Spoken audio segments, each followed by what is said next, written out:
आज हम लोग पढ़ेंगे ताम्र पाषाण का। तो आइए पढ़ते हैं ताम्र पाषाण का क्या है।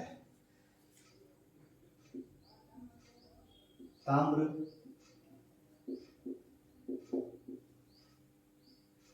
पाषाण काल। ताम्र पाषाण काल का प्रारंभ कब हुआ? तो नव पाषाण काल के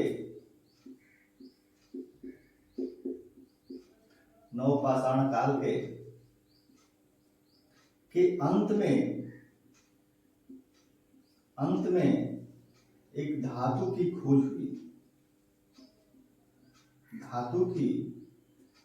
हुई। वह धातु थी तांबा।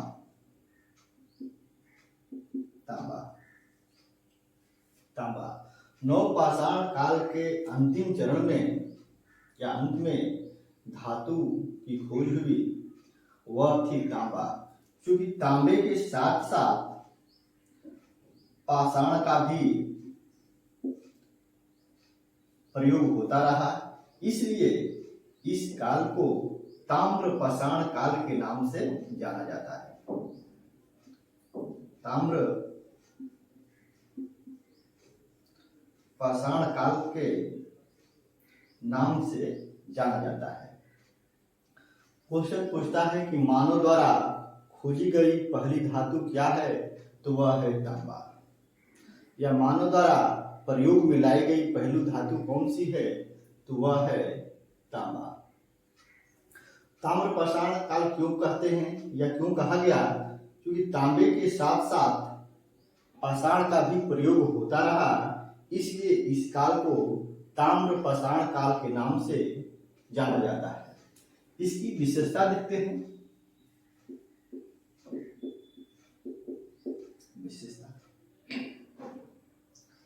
पहला है यह पशुपालन होता था यहाँ पे, पशुपालन। दूसरा कृषि आधारित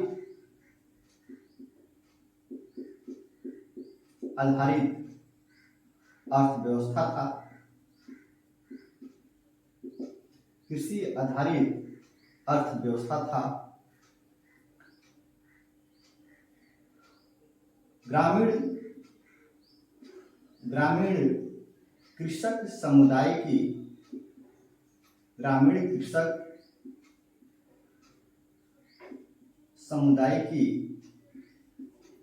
नींव इसी समय पड़ी। ग्रामीण कृषक समुदाय की नींव जो है इसी समय पड़ी। इनकी अर्थव्यवस्था का आधार क्या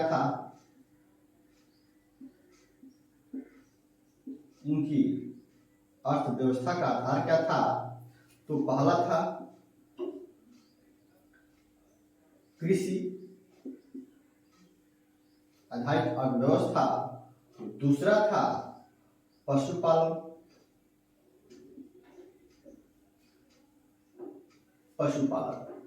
उद्योग क्या थे इनके? उद्योग देखते हैं तो उद्योग में धातु उद्योग,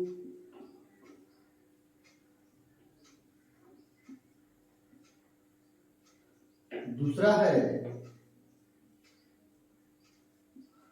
पाषाण उद्योग, तीसरा है कताई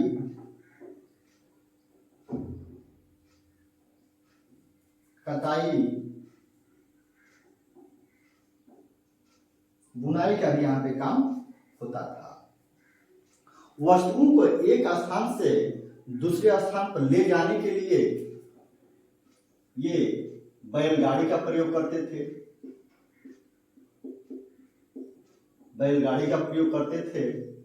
दूसरा है पशुओं का भी प्रयोग करते थे।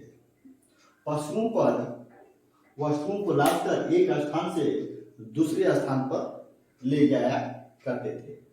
तो ये हो गया, हम लोग देखें कि ताम्र पाषाण काल किसे कहते हैं और इनकी विशेषता क्या। आइए देखते हैं कुछ महत्वपूर्ण स्थल। महत्वपूर्ण स्थल।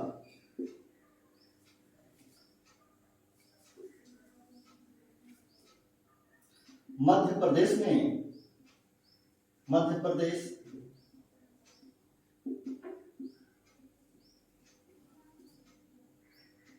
राजस्थान,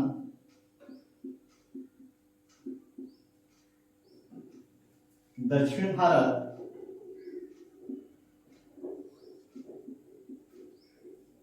दक्षिण भारत। तो मध्य प्रदेश में कौन कौन सा स्थान है जो ताम्रपाषाणिक कहा जाता है? तो पहला है मालवा, मालवा, कायथा,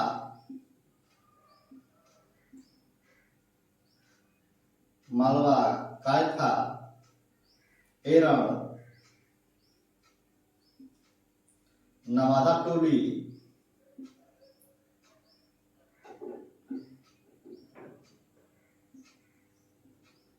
नवादा टोली। मालवा का या मालवा में जो मृद भांड बनाए जाते थे, मालवा में जो मृद भांड बनाए जाते थे, संपूर्ण या हर यहाँ ताम्रपाषाणिक स्थल जितने भी है उन सब ताम्रपाषाणिक स्थल से यहाँ का जो मृद भांड है सबसे अच्छा है, सबसे उच्च कोटि का मृद भांड पाया गया है। राजस्थान में एक नदी है बनास नदी, बनास नदी। बनास नदी के तट पर ही एक स्थान है आहार, आहार। तो बनास नदी पर होने के कारण इसको बनास संस्कृति भी कहा जाता है। इसे कई नामों से जाना गया है। बनास नदी पर होने के कारण इसे बनास संस्कृति भी कहा जाता है। क्योंकि आहार एक स्थान है, इसलिए यहाँ अर्थात आहार को आहार संस्कृति इसे कहा जाता है। आहार नामक स्थान पर होने के कारण इसे आहार संस्कृति भी कहा जाता है। इसे क्योंकि इस स्थल से तांबे का प्रयोग सबसे अधिक हुआ है, इसलिए इसको तांबावती,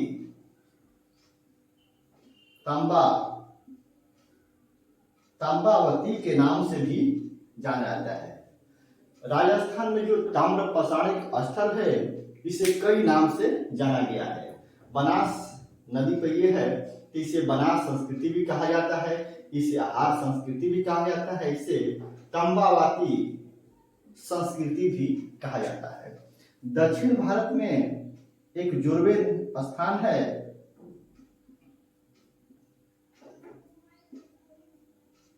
जोरवे स्थान है। इस जोरवे स्थान पे होने के कारण इसे जोरवे संस्कृति कहा जाता है। जोरवे संस्कृति कहा जाता है। यहाँ कुछ स्थल है जैसे दायमाबाद,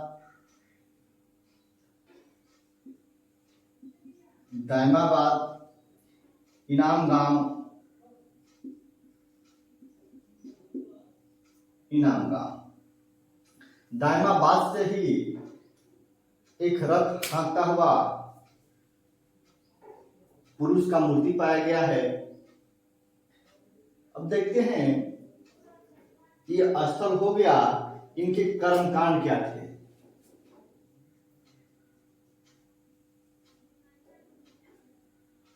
कर्मकांड,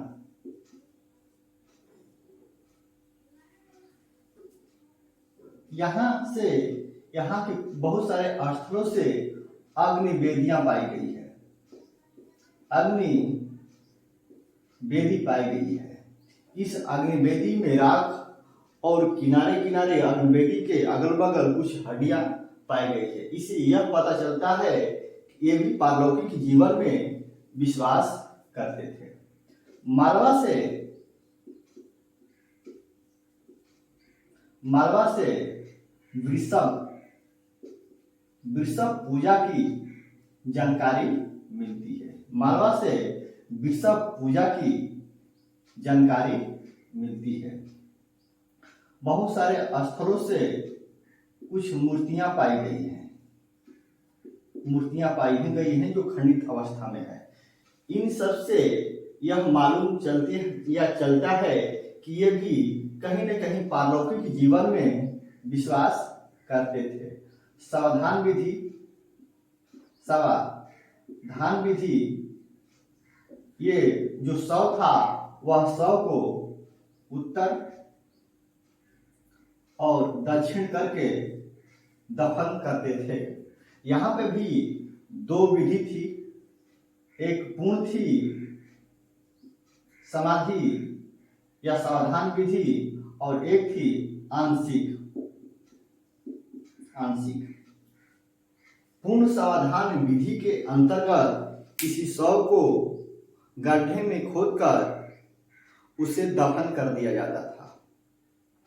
आंशिक सावधान विधि में जब व्यक्ति की मृत्यु हो जाती थी तो उसे जंगलों में छोड़ दिया जाता था ताकि जो जानवर है उसे भक्षण कर सकें। जो कुछ हड्डियां बच जाती थी उसे चुनकर एक पात्र में मृतभांड में रखकर एक गड्ढे में उसे कुछ मृतभांड के कुछ बर्तनों के साथ उसे दफन कर दिया जाता था। तो वहां पे पूर्ण और आंशिक समाधिकरण की जानकारी मिलती है। इन सब से अग्निवेदिया, मालवा से वृषभ पूजा की जानकारी, कुछ खंडित मूर्तियां पाई गई हैं, सावधान विधि, इन सब से यह मालूम चलता है उस समय के लोग भी कहीं न कहीं पारलौकिक जीवन में विश्वास करते थे। हम लोग अब पढ़ते हैं लौह युग। लौह युग का जो प्रारंभ है विश्व एवं भारत में कब प्रारंभ हुआ, तो देखा जाए तो विश्व स्तर पर इसका जो प्रारंभ है 1300 ईसा पूर्व में प्रारंभ हुआ। लोहे का प्रयोग जो है विश्व स्तर पर देखा जाए तो 1300 बीसी में प्रारंभ हुआ, जबकि भारत में इसका प्रारंभ 1000 बीसी से शुरू हुआ या 1000 बीसी से प्रारंभ हुआ। इसकी जानकारी जो है कहाँ से मिलती है, एक स्थान है अंतरजी खेड़ा से लोहे का साक्ष्य पाया गया है। और यही वह लोहा है जो देखेंगे आगे हम लोग पढ़ेंगे कि द्वितीय नगरीय क्रांति का भी कारण माना जाता है, क्योंकि लोहे का प्रयोग शुरू हुआ तो लोहा जो कि कठोर धातु है, इसे जमीन खोदने में भी आसानी हुई, जंगलों को काटने में भी आसानी हुई और संहारक के रूप में भी काम आया है। तो देखेंगे कि कृषि के रूप में भी ये कितना उसका उपयोगी रहा कि आगे चल के द्वितीय नगरीय क्रांति के रूप में जो है सामने आया।